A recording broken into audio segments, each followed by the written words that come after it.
Saya punya banyak kelemahan dan kekurangan. Saya pengen orang-orang di sekitar saya punya ruang untuk kesalahan dan kelemahan saya.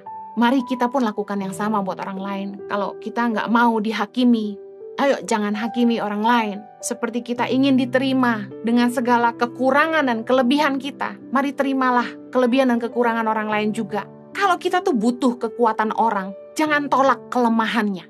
Karena semua orang datang dengan kelebihan dan kekurangan. Ketika kita menikah, pasangan kita datang dengan kekuatan dan kelemahan, kelebihan dan kekurangannya. Banyak orang tidak mau terima kekurangannya, hanya mau kelebihannya.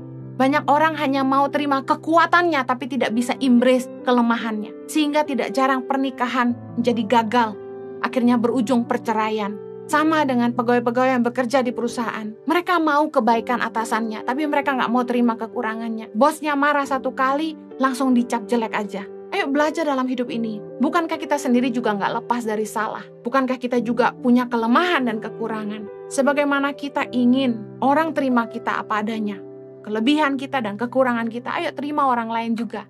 Beri ruang untuk salah dan kelemahan mereka. Jangan saling menghakimi. Lukas 6 ayat 37. Janganlah kamu menghakimi, maka kamu pun tidak akan dihakimi. Dan janganlah kamu menghukum, maka kamu pun tidak akan dihukum. Ampunilah, dan kamu akan diampuni. Kenapa kita sulit ngampunin orang? Karena kita pikir, nggak mungkin saya kayak gitu. Saya pengen share ini. Hati-hati dengan perkataan kita. Karena seringkali apa yang kita ucapkan itu kembali lagi kepada kita. Kita menghakimi orang.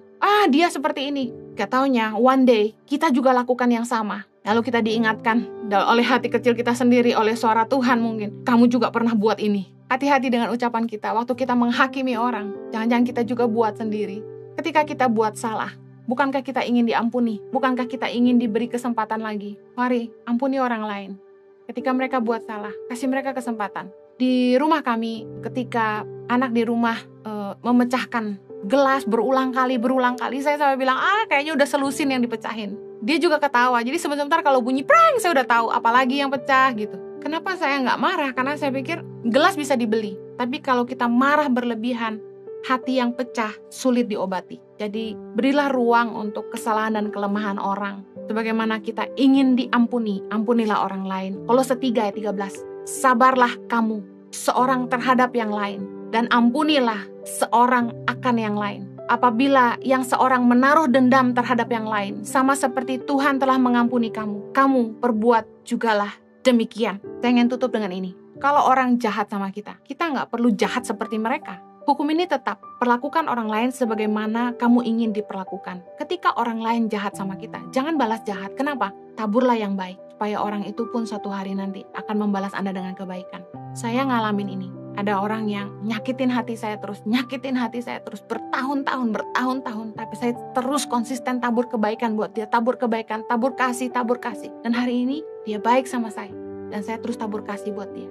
Dengar baik, firman Tuhan itu terbukti. Apa yang kita tabur, itu yang kita tuai. Hukum dasar firman Tuhan adalah mengasihi sesama seperti diri kita sendiri. Perlakukan orang lain sebagaimana kita ingin diperlakukan. Matius 5 ayat 44. Tapi aku berkata kepadamu, kasihilah musuhmu, dan berdoalah bagi mereka yang menganiaya kamu. Karena dengan demikian, kamu menjadi anak-anak Bapamu yang di sorga, yang menerbitkan matahari bagi orang yang jahat dan orang yang baik, dan menurunkan hujan bagi orang yang benar dan orang yang tidak benar. Saya berdoa agar Anda selalu kuat di dalam kasih, terus bertumbuh dan berakar di dalam kasih, sehingga Anda tidak membalas jahat dengan jahat, tapi Anda memberi ruang untuk kesalahan dan kelemahan. Ingat, perlakukan orang lain sebagaimana Anda ingin diperlakukan. Jangan merugikan, jangan menyakiti orang, jangan merendahkan orang lain, dan mari, jangan menghakimi, namun ampuni.